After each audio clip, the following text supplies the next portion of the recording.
Hey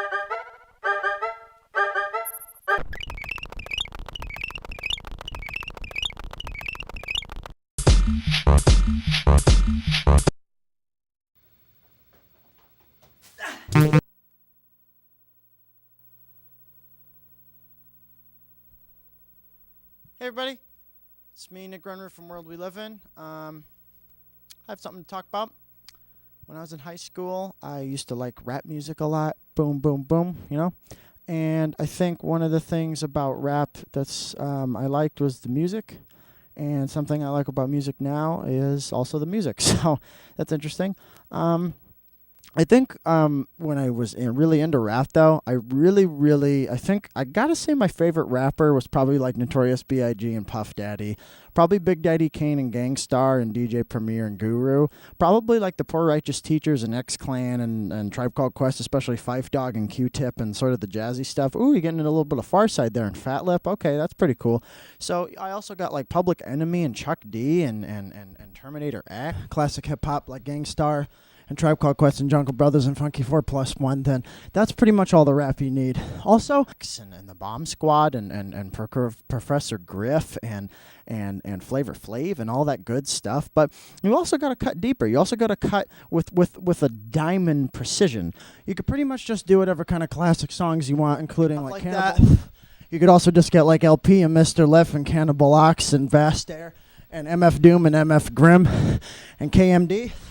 And Public Enemy, and hip hop. Who is that? It's Dead Prez. You got Mobb Deep. You got Public Enemy. You got all of that stuff that you just really can't even deal with right now. But the Funky 4+1, Sugar Hill Gang. If you don't include Cool Mo D and Boogie Down Productions and KRS-One and some of the more hardcore stuff like Smith and Wesson and Black Moon and maybe even what's that other guy? Ill Stuff. Whoa, you have Freestyle Fellowship and all that like good rap stuff, including this guy right here. And also, you can just kind of do like whatever you want, including really, really good indie rap that doesn't swear like Will Smith, Desperado. And then you could also sort of get into the really, really good crunchy beats. That's right, the Wu-Tang Clan. If you don't include that stuff, then you're not going to get any good stuff. If you don't include LP or Mr. Lif or the Def Jux Crew or the indie rap like Black Star and Company Flow and Front Crusher Plus, the album from 1997, oh my God, it's so good. And if you don't include like Ice Cube and Eazy-E and all those other people, and if you don't include NWO, which stands for niggas, you know what, that's gonna be something that you really, really, really, really, really, really need to get into. And all that stuff, like a really, really hardcore stuff. and also, you could just really, really, really riff on 90s rap. What am I talking about? Okay, I'll tell you. I'm talking about Lil' Kim. I'm talking about female rap. I'm talking about Missy Elliott. I'm talking about Azalea Banks. I'm talking about all that rap like Kendrick Lamar. I'm really talking about the stuff that's really, really good and really, really crunchy. But right now, we're going to cut into some country songs. Cut it.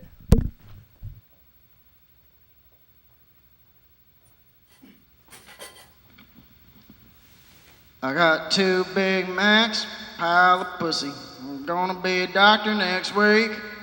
Got a gay ass son, 2 damn daughters. Country singer losing his mind. I got 2 banjos, 4 broke geese. Something in the back of my mind. I don't know what hit, probably gonna spit. 'Cause I don't know what I'll find. 2 Big Macs.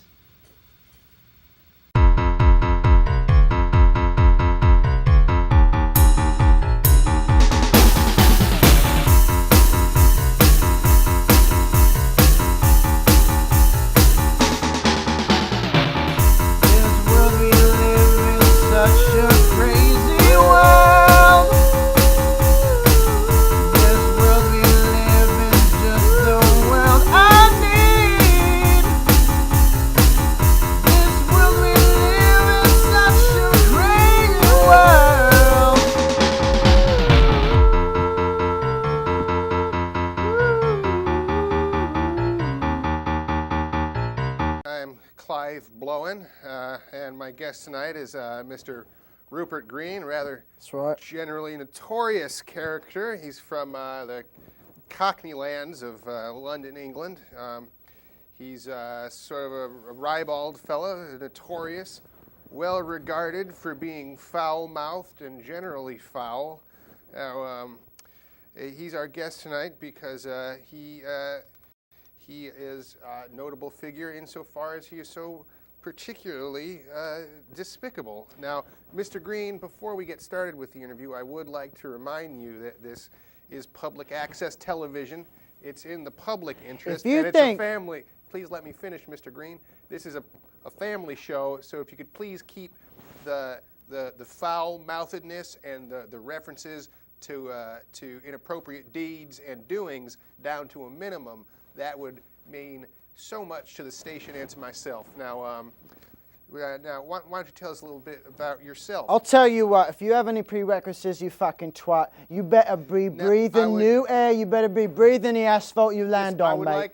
Because it ain't worth 2 pickles in a lamb shake to be your boy, right? I'm not well versed in your colorful. Bloody hell, this man's a fucking cunt, and you know it. I'm not well versed in your colorful Cockney colloquialism. When you get punched in the waffles, mate, you're gonna be wishing David Beckham be ruffling your curtains, all right?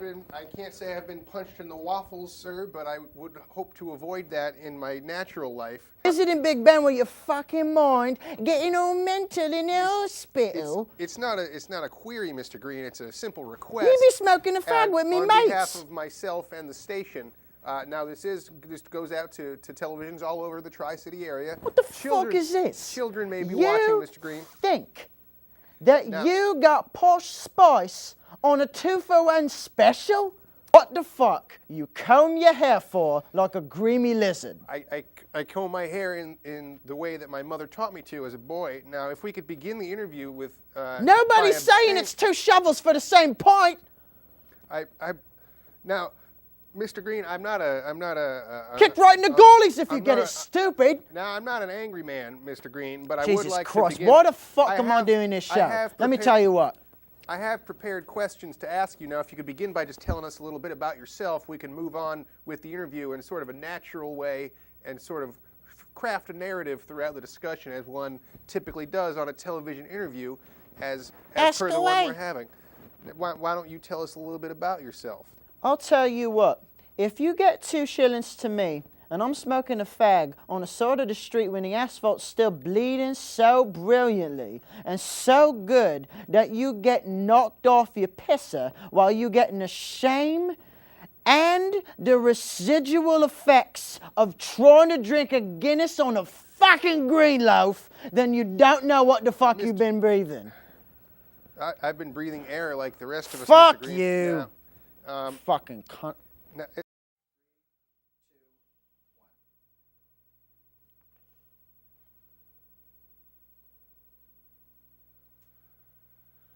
I hate the moon, not just because it's ugly, though it is very ugly.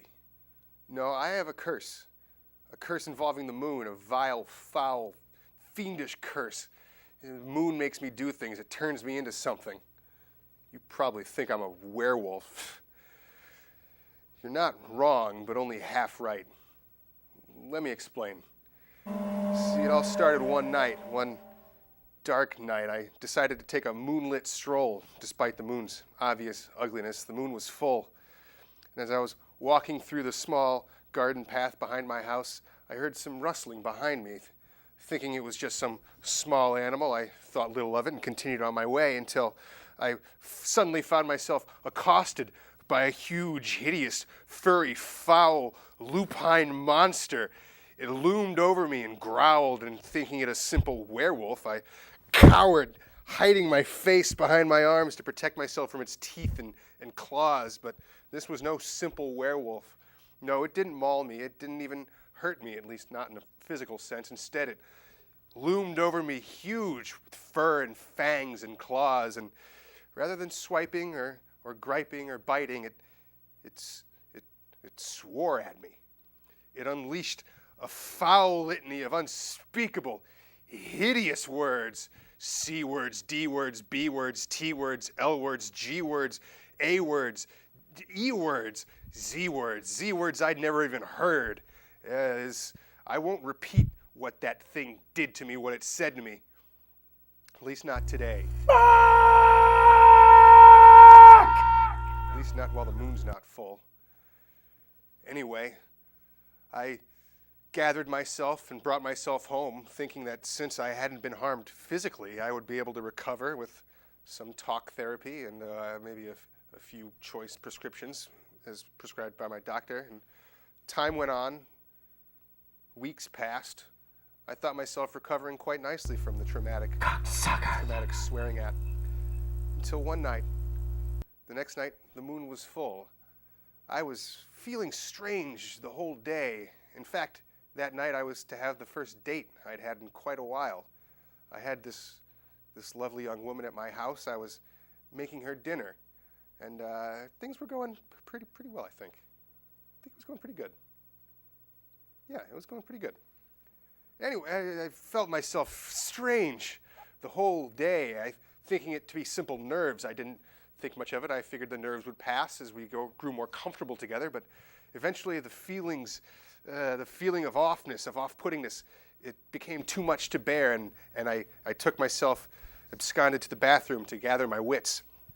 This is as dinner was cooling before preparation, and while in the bathroom something happened, something changed in me, something swelled within me, and I felt myself transforming. Claws emerged from my fingertips, fangs from my gums, fur from every pore of my skin, and I could feel the worst transformation yet, the horrible, foul things bubbling up from underneath my vocal cords. I burst from the bathroom and towards my date, and she, thinking me bringing dinner simply as a date, she turned with eager anticipation only to see a foul, cruel, hideous beast. And oh, the things I said to her, the litany of curses, the foul string of evil words I hurled at her. Oh, it was like a sailor with a stubbed toe, like a teenager alone in a room with a parrot, the horrible swears that emerged from my mouth. And it made my initial attack seem like a children's television program by comparison. I'll never forget the things I said to her, and I doubt she shall either. She fled my house, as I don't blame her, and I haven't left since. I now know what I am, what lurks within me, what I believe now lurks in all men, waiting to be released. I can't risk unleashing it on anyone else, so I must hide myself away forever. For I am a lycanthrope. A swearwolf. Bitch! Now and forever.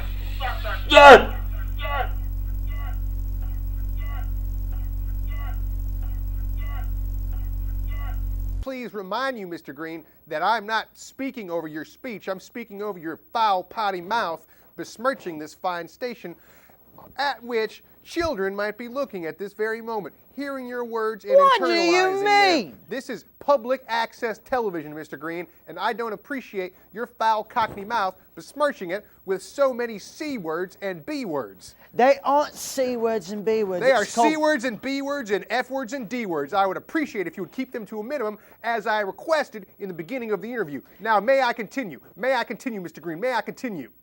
It's a disparaging reference to a homosexual. I don't care. Which we respect I do. as part of the tapestry that makes our country great. Now, if you could refrain from using that F word, we could continue with the interview.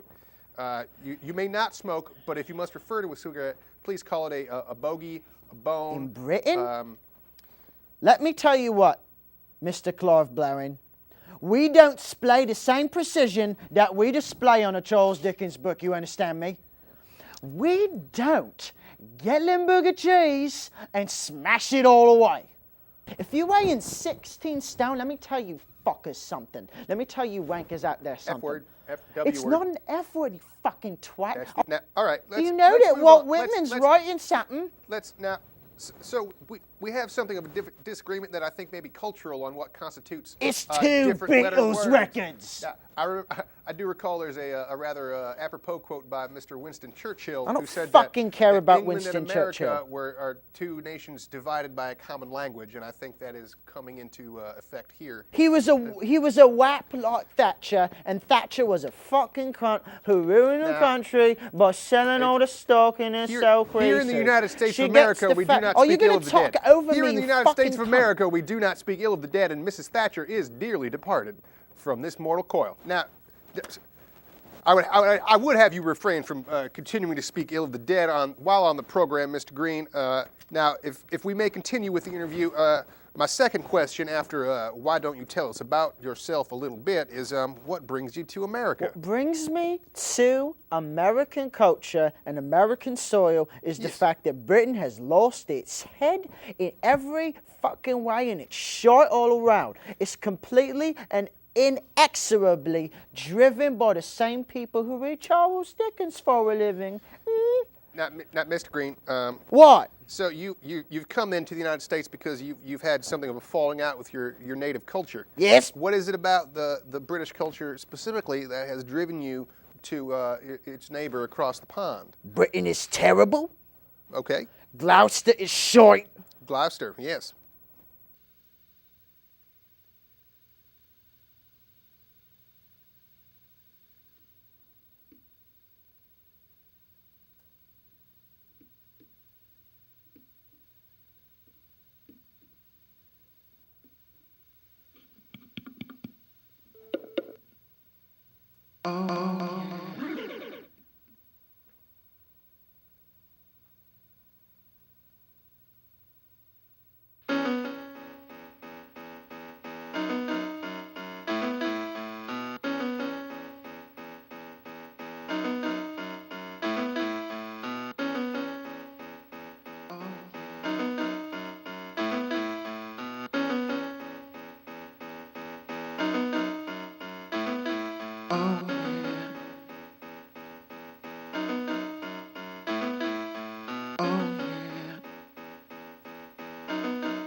I'm only 3 years old. Oh yeah. I'm only 3 years old. Oh yeah. Oh yeah. You are. 3 years old. What do I do? 3 years old. What do I do? Oh yeah.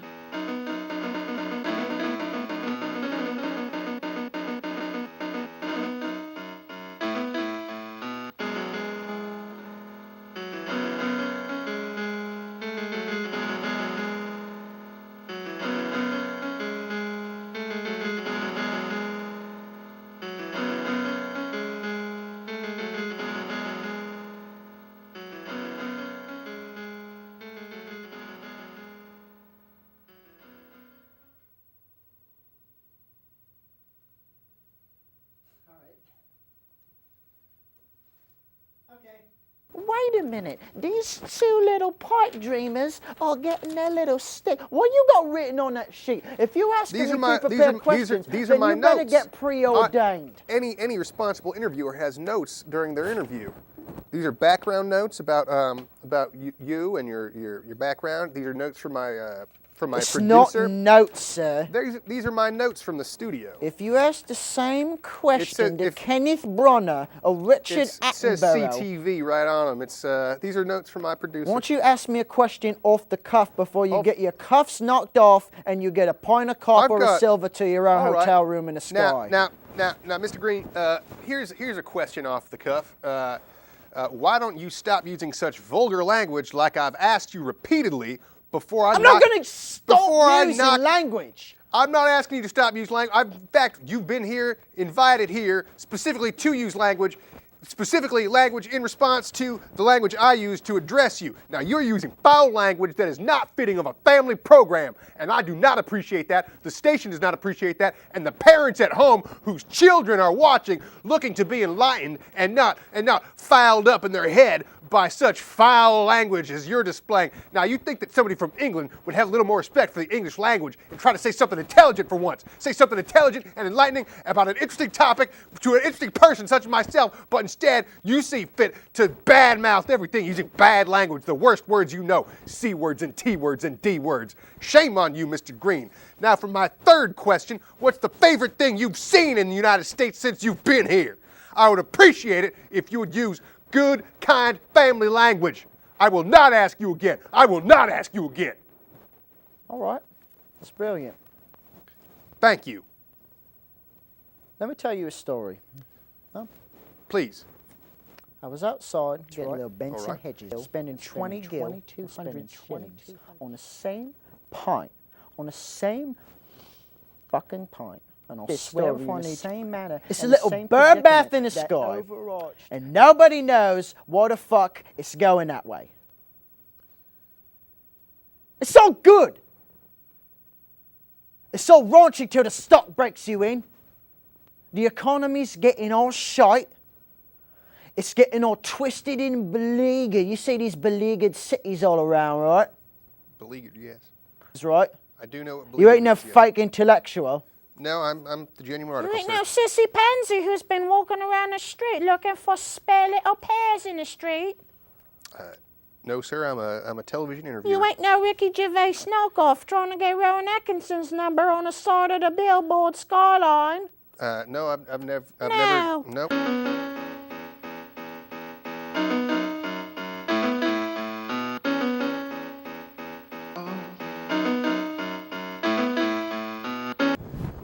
This is a new segment on the show we're going to call For Pete's Sake. For Pete's sake, will anyone tell me when all these wild turkeys are going to go away? Anytime I go outside, I got a squawking flock of gobbling buffoons looking for snacks, discarded french fries or berries or whatever it is they eat. And speaking of berries, where do I go to get my blackberry fixed in this day and age? Last time I checked, it was still a 21st century. For Pete's sake, when are we going to stop having to hear about football injuries? Seems like every time I turn on ESPN or the Neurobiology channel, everyone's talking about how bad football is for your brain. Well, I played football as a young man, and I don't remember anyone ever getting hurt. In fact, I don't remember anyone getting so hurt they couldn't walk it off. So brain damage, I don't know about that. In fact, I played football as a young man, and I don't remember anybody ever getting hurt. Brain damage, not likely. And another thing, I played football as a young man, and I don't remember anyone ever getting hurt. So brain damage, not as far as I'm concerned. And while we're on the subject of young men, I went to the YMCA recently to use the pool. They said they didn't have one. What is this, Iran? And speaking of Iran, they say they're not trying to develop nuclear weapons, but I don't know about that. If that's the case, where'd they get all that plutonium? And if they did get all that plutonium somewhere, who was it from? I don't know where to get plutonium. I don't even know if plutonium is real. And if plutonium isn't real, well, then Iran's really got some explaining to do, because they've got a lot of it as far as I'm concerned. Now, I don't know what to do about that. I'm not much of a politics guy, for Pete's sake.